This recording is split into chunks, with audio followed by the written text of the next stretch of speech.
Good morning viewers. आज के अपने इस ड्राफ्टिंग सेशन की वीडियो में हम बात करेंगे समरी ट्रायल के बारे में।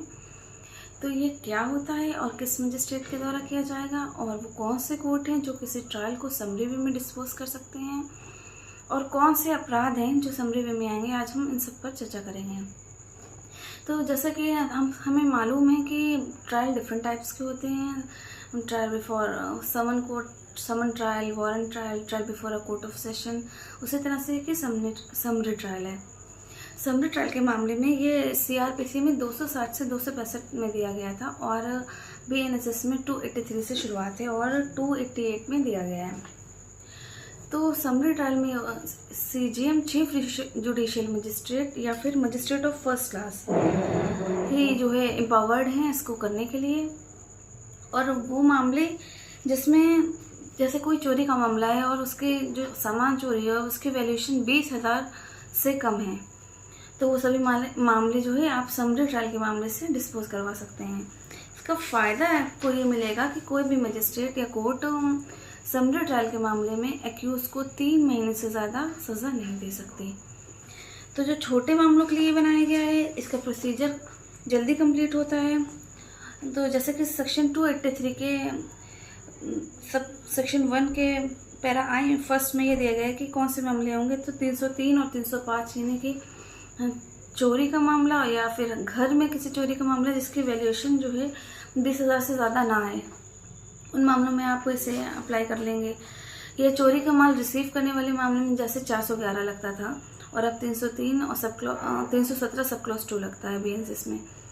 तो रिसीविंग स्टोलन प्रॉपर्टी, इस मामले में भी आप अगर प्रॉपर्टी की कीमत 20,000 से ज़्यादा नहीं है आप अप्लाई कर सकते हैं।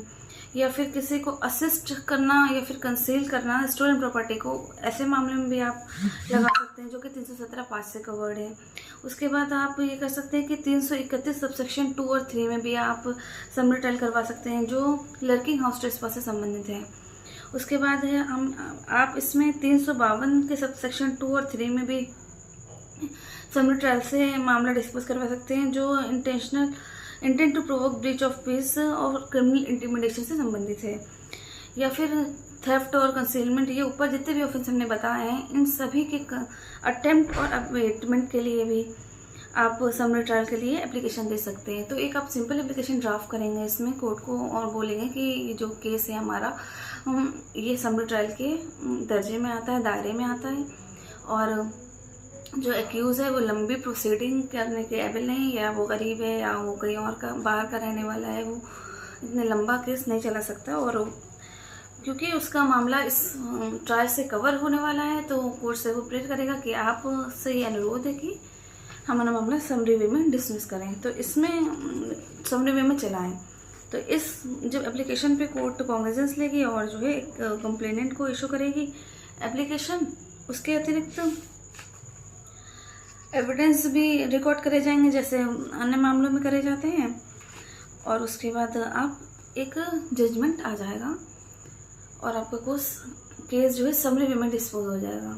तो समरी वे में डिस्पोज होने का सबसे बड़ा मेन रीज़न है कि उसको लंबे ट्रायल से बचाना है। दूसरा ये आप लंबी सज़ा से बचा सकते हैं। अगर कोई जनरल ट्रायल, समन ट्रायल चलता है या वारंट ट्रायल चलता है तो किसी चोरी के मामले में आपको 3 साल सज़ा, और अगर रिकवरी का मैटर है तो आपको 7 साल तक की सज़ा लग जाती है अगर वही चोरी जो है किसी घर में करी गई है।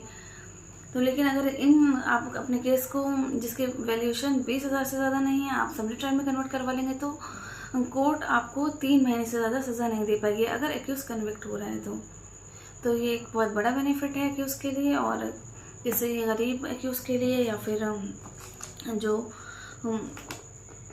किसी अन्य जिले से हैं या जिनकी कोई पैरवी करने वाला नहीं है उनके लिए एक अच्छा प्ले है अपना केस जल्द से जल्द ख़त्म करवाने की, अगर उनके ऊपर कोई ऐसा केस लग गया है। That's all.